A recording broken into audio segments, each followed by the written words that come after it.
1년 전 GM 군산공장 폐쇄가 발표됐는데 암울한 군산 경제는 여전히 탈출구가 보이지 않고 있습니다.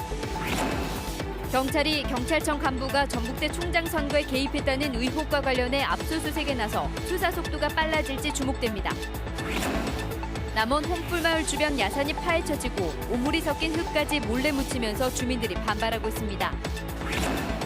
농촌진흥청이 개발한 프리지아 품종이 우수한 품질로 인기를 얻으면서 10년 만에 외국산 품종을 제쳤습니다. 여러분 안녕하십니까? JTBC 8시 뉴스입니다. 한국 GM이 군산공장을 폐쇄하겠다고 공식적으로 발표한 지 꼭 1년이 됐습니다. 정부는 군산을 살리겠다며 온갖 대책을 내놓았지만 상황은 전혀 호전되지 않고 있습니다. 네, 직격탄을 맞은 군산 경제는 아직도 그 충격에서 벗어나지 못하고 있습니다. 김진형 기자의 보도입니다. 한때 완성차들로 가득했던 GM 군산 공장 신차 야적장. 잡초만 무성합니다. 제품을 납품할 수 없게 된 협력업체들은 잇따라 군산을 떠났습니다. 2차 협력업체가 운영한 이 공장 역시 거래선이 끊기자 문을 닫았습니다.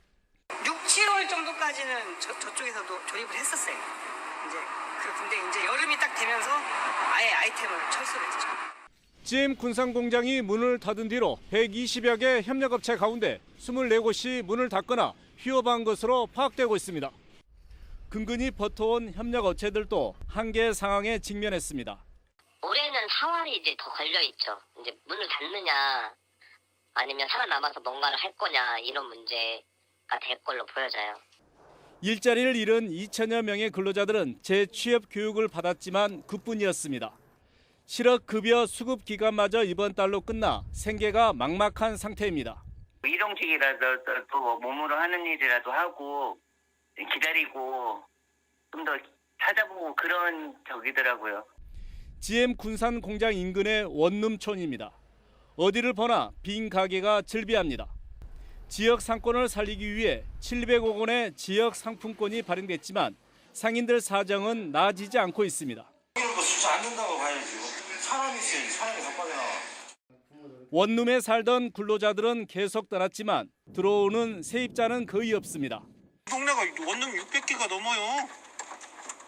거기가 10개씩만 잡아도 6,000명이시 하는데 많이 돼야 한 2명 그런다니까. 군산 공장의 폐쇄 발표가 나온 지 만 1년이 됐지만 탈출구는 보이지 않고 영세 상인들과 협력업체들은 생사의 갈림길에 내몰려 있습니다. JTBC 뉴스 김진영입니다. 경찰 간부의 전북대 총장 선거 개입 의혹을 수사하고 있는 경찰이 오늘 전북대 교수 4명에 대해서 압수수색을 실시했습니다.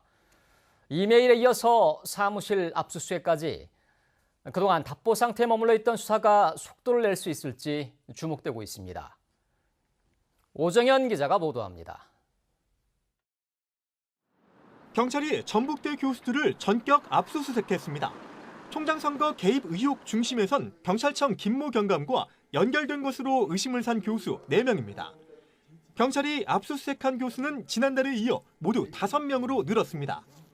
경찰 왔다 갔다 하는 것 같아서. 나중에 바쁘니까. 앞서 경찰은 정보전산원을 통해 교수들이 이메일을 주고받은 정황을 포착하고 교수들의 이메일 내용을 분석했습니다.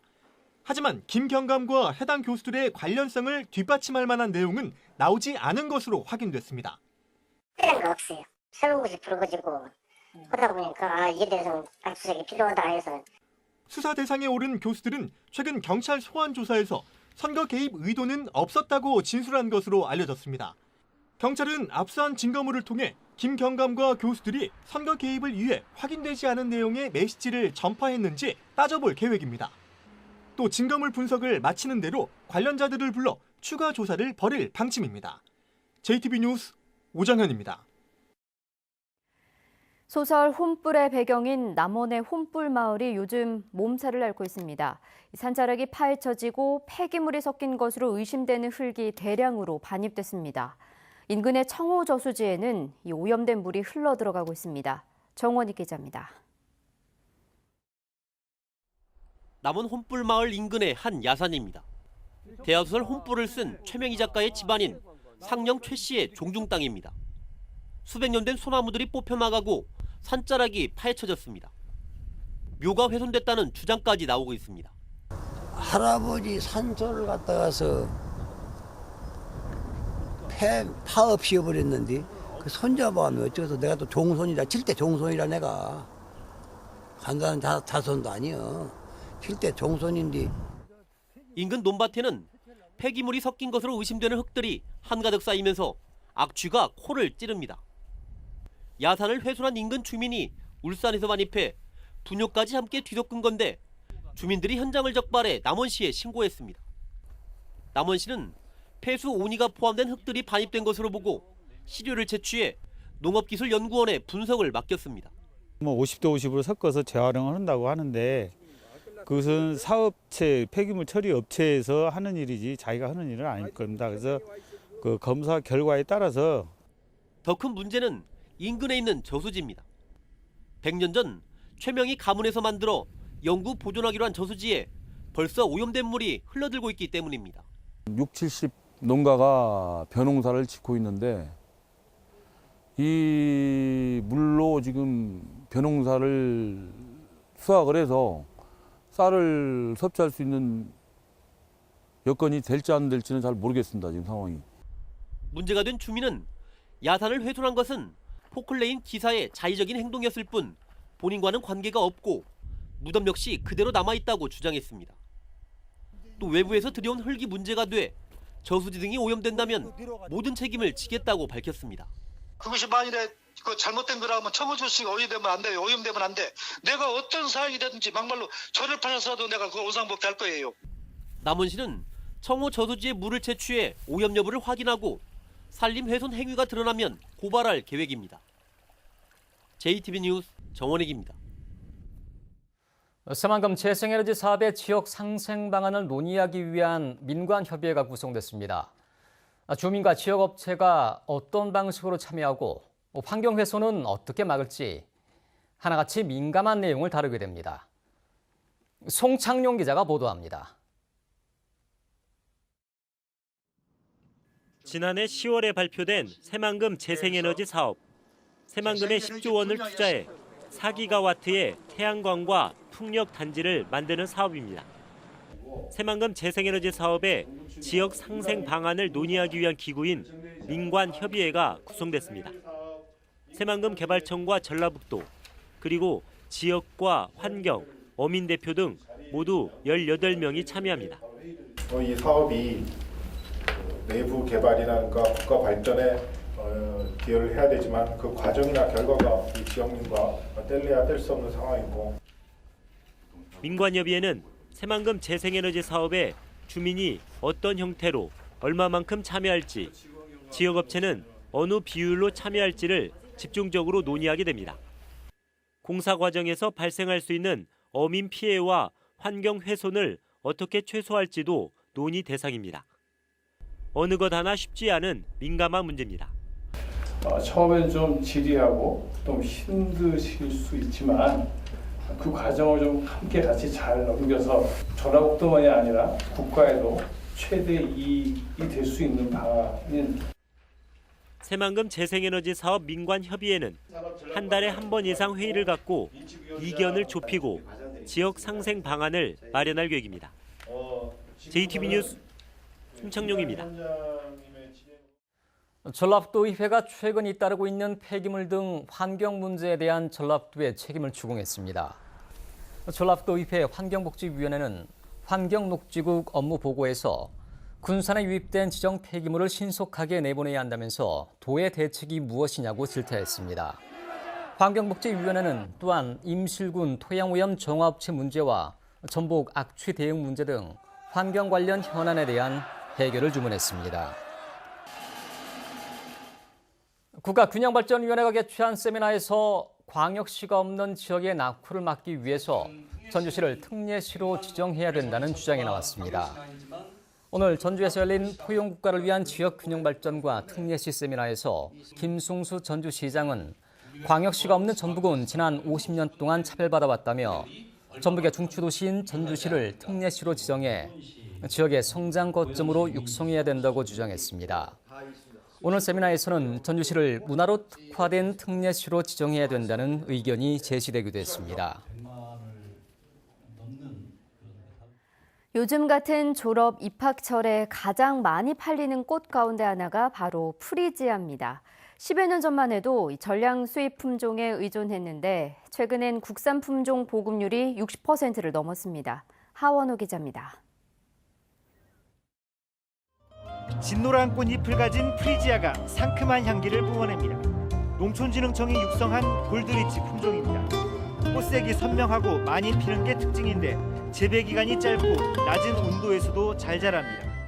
외국산 품종에 비해서 생산 기간이 짧아요. 수확 기간이 짧기 때문에 거의 다 졸업 시기에 수확할 수가 있어요. 그리고 색상이 곱고 대가 굵기 때문에 또 끝이 아름다워서 소비자의 반응이 굉장히 좋습니다. 프리지아 품종은 10여 년 전만 해도 전량 수입에 의존했지만 최근엔 국산 품종 보급률이 60.4%까지 껑충 뛰었습니다.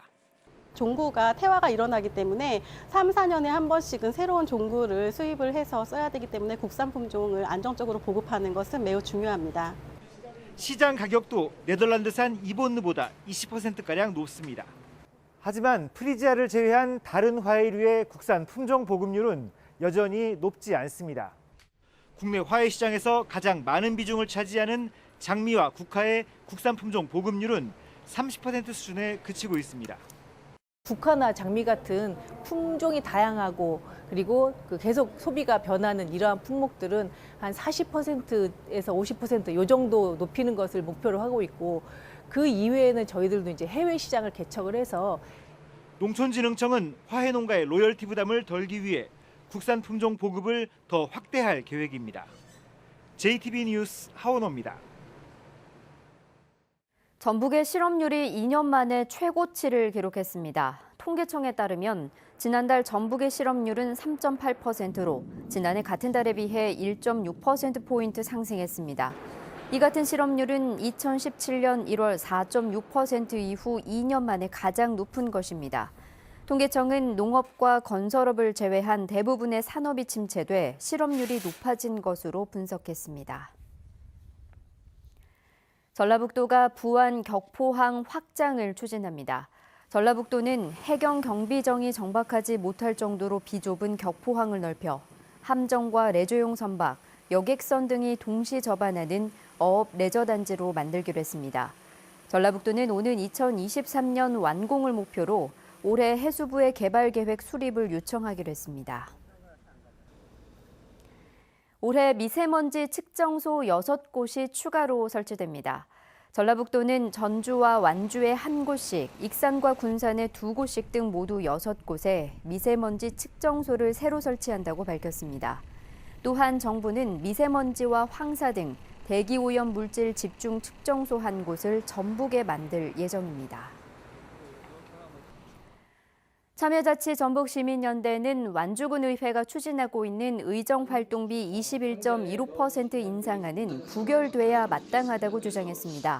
참여연대는 완주군 의회가 의정활동비 인상을 위한 조례안을 상정하자 인상률은 물론 절차에도 문제가 많다면서 이를 부결시키는 게 의회 스스로 잘못을 바로잡고 주민들이 신뢰를 지킬 수 있는 마지막 기회라고 말했습니다.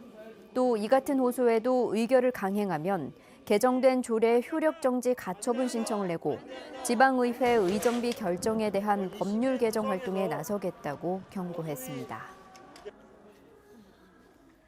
민주평화당 전북도당은 국민 무시 논란을 빚은 민주당 이수혁 의원의 한미 방위비 분담금 발언과 관련해 당 차원의 사과를 촉구했습니다. 민주평화당은 기자에게 국민이 한미 방위비 분담금을 알아서 뭐 하느냐고 한 이수혁 의원 답변은 국민적 공분을 일으키기에 충분하다면서 이 의원은 누구로부터 권한을 위임받아 국정을 감사하고 누구에게 보고해야 하느냐고 되물었습니다. 외교통상부 차관보와 국정원 1차장을 지낸 이수혁 의원은 현재 국회 외교통일위원회 민주당 간사로 정읍 고창 지역위원장을 맡고 있습니다.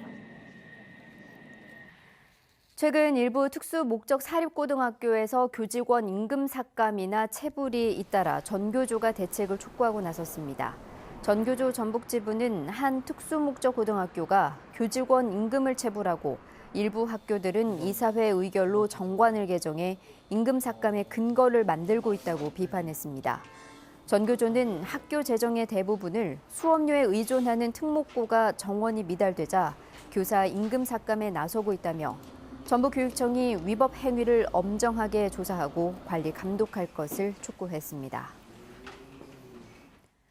전국 자치단체 간부 공무원 400여 명이 지방자치 인재개발원에서 장기 교육과정 입교식을 갖고 교육에 들어갔습니다. 자치인재원은 올해 장기교육과정과 인터넷 교육 등을 통해 지방공무원과 지방의원, 외국 공무원 등 16만여 명에게 교육 서비스를 제공할 예정입니다. 전북은 내일 아침 무주의 기온이 영하 9도까지 떨어지고 전주는 영하 4도로 오늘보다 2도가량 낮겠습니다. 한낮 기온은 영상 5도에서 8도까지 올라 평년 기온을 웃돌겠습니다.